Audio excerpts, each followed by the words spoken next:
Hi, my name is Anita Kozlowski and I'm a master trainer of NLP and hypnosis and a scientist of the mind. And I'm also a spiritual seeker. And the question that's been always in the background or forefront of my mind is why some people succeed regularly, succeed all the time, and some people just never get there, no matter what. There are many reasons why not, and I will get to those shortly. But there is one underlying massive reason that typically gets overlooked. It has to do where your attention is focused and how. As a human being, we are operating in a three-dimensional, in time and space, in kind of a 3D globe. You know inside your body where your past is. If I asked you to point in the direction of your past, you would know where it is. If I asked you to point in the direction where your future is, you would easily do it. You also would know, have a representation kinesthetically in your body where now is. For some people, it is just a straight line. Past is here, now is here, future is here. For some people, it's kind of a warped line. There are many shapes and sizes. But the biggest misconception that happens in that 3D experience is that people think that past, when we live in the past, it's somehow different than when we live in the future.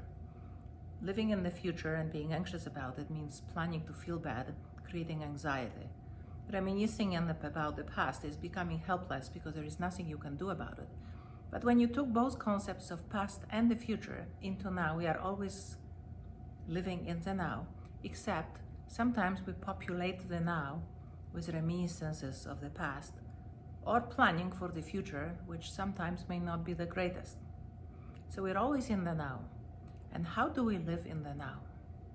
There has been this major concept of the law of attraction where we've been told that when we focus on something, we will attract it into our lives, as if we were a passive recipient of something happening in the universe that provides us with whatever it is that we're asking for. I would say this is one of the greatest fallacies that there is, because on a small frame, in that dimension that we live in, there is a law of attraction, but there really isn't the law of attraction. There is something greater, much bigger, much more powerful. And when we connect with that and understand and get the enormity of this, things magically, extraordinarily happen. Like it happened in my life a number of years ago when I created $1 million in 2 hours, where I didn't have $1 million, my family didn't, neither did my friends. And I always share that story in all my programs because this event has completely changed the way I think and the way I run my life, and it's changed the way I perceive what is possible in the first place. So when we speak of law of attraction, that means we are focusing on something, we hopefully develop a very good relationship with the universe that will then favorably look down upon us and provide what it is that we're asking for. There is a clear distinction between the universe and us, and I would say you better have a good relationship with the universe in order for it to favorably look down upon you and give you what it is that you're asking. What if there was no distinction? That you were the creative agent, creating right now everything that's happening to you, whether you're aware of it or not. You are creating this moment. I'm creating this moment. Because in this moment in time, there could be thousands and thousands of other things that I could be doing or thinking about or focusing on. But I've created this moment where I'm sitting now in front of you, talking to you, sharing this insight, this revelation that came to me, which has completely changed my life. The law of attraction is weak. The law of focus and creation is powerful. Because if you assume that you are the one that's creating on some kind of energetic and nano level all the things that are happening in your life right now, that means you are always in the center of creation in your own life. You are the main character. You are the director. You are the creator, the script writer. And you may say, how is it? I didn't want to attract that accident or that event that happened a couple of weeks ago. Perhaps you didn't. And yet, somehow, you did.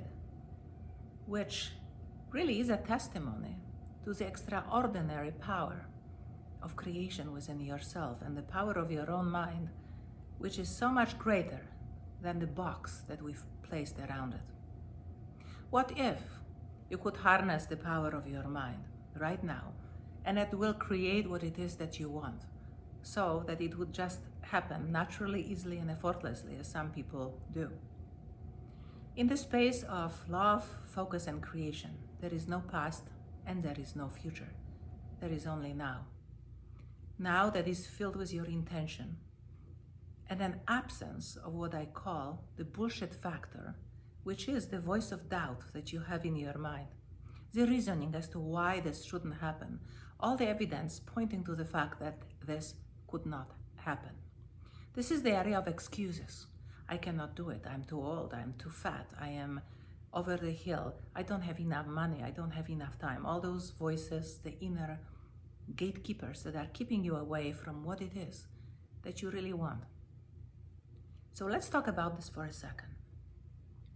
When you want something, it is different than when you're convinced that you already have it. And this is the paradox of time and space. Because you may say, how can I accept that I do have that $1 million if I'm looking in my bank account and it's not there? You see, this is where belief and faith become such distinct entities. Belief is based on evidence. Faith is based on a decision. Faith happens in the absence of any tangible evidence of something happening. Faith is connected to your intention and an absolute certainty that something is so important, so essential, that nothing else can happen. When you have stepped into the moment of faith in your life, into that space of faith, there is no doubt. That has become the seed of what it is that will emerge from that seed. Faith cannot happen in the absence of emotion. When you have faith in something, an absolute faith, there is a feeling of certainty inside your body. In my case, it's somewhere right here. There is no doubt. There is no room in your space of your mind for anything other than that which you are creating in this moment in time. In my mind, all genius achievements are direct product of complete faith. When Beethoven wrote his Ninth Symphony, he was not entertaining any thoughts other than being fully present with the music that was resonating within him. It only took him 3 months to create a masterpiece that we are enjoying right now, years and years after he died. When Einstein came with his theorem that revolutionizes the field of physics, he was not entertaining doubts that this wouldn't work or it wouldn't happen. He was passionately, fully, and absolutely, I would say, consumed by that one idea, which resonated in every fiber of his being until he knew that it was completed and it made perfect sense. Think about it this way. Nothing happens without your conscious or unconscious participation.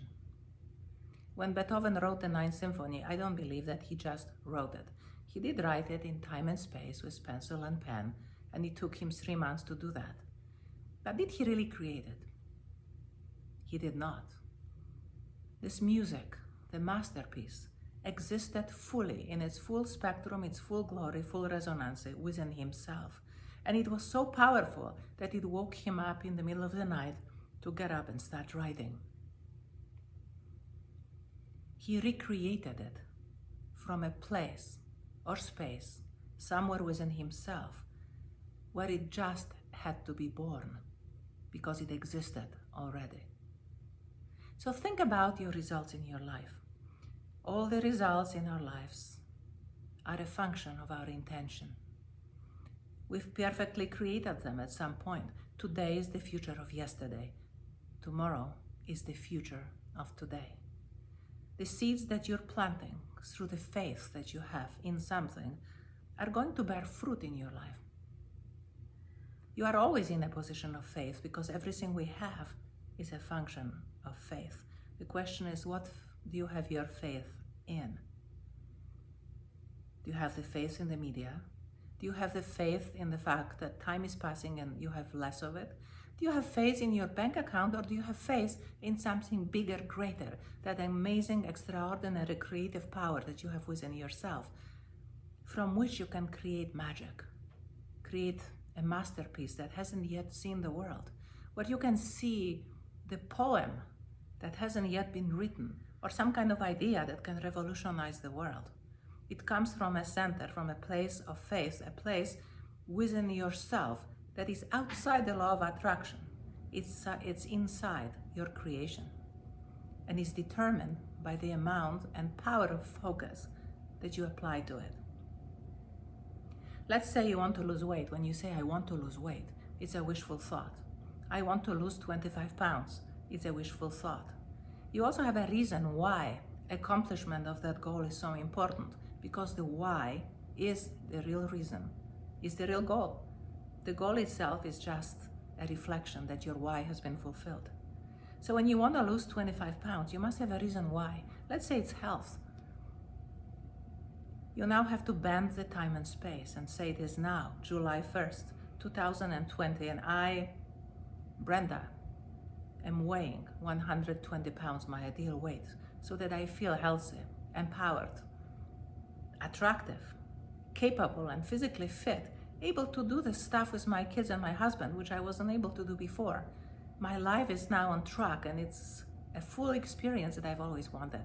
Now you have a why, you have a goal, which is specific, measurable, and defined in time, which means that you have brought the future into the now, and you are living inside of it. Achievement of your goal, of your vision, is a direct reflection of the faith that you've placed in it, of the strength of emotion, the reason that you've placed into it, and also the commitment to what it means to you once you've accomplished it. How does it change your life? How does it change lives of other people? What does it really mean? Because goal by itself is just a check mark on a path of your life that you run. Just think about it. Think about it, and think in terms of law of focus and creation. And then you will have transcended the boxes placed around beliefs. You will have stepped outside of the gray zone of mediocrity, and you have claimed the greatness which is absolutely available to you when you believe it, when you have faith in it, and when you allow yourself to reach for the stars. For further discussions on the subject, just give me a shout. You can check my link below. Give me a shout. We can have a chat about where you want to go in your life, what goals you want to set, what has been holding you back, and how can you overcome challenges which you've created for yourself to achieve the dream that is still very much alive within yourself. Give me a shout. That may be an interesting conversation that just may change the rest of your life. See you soon.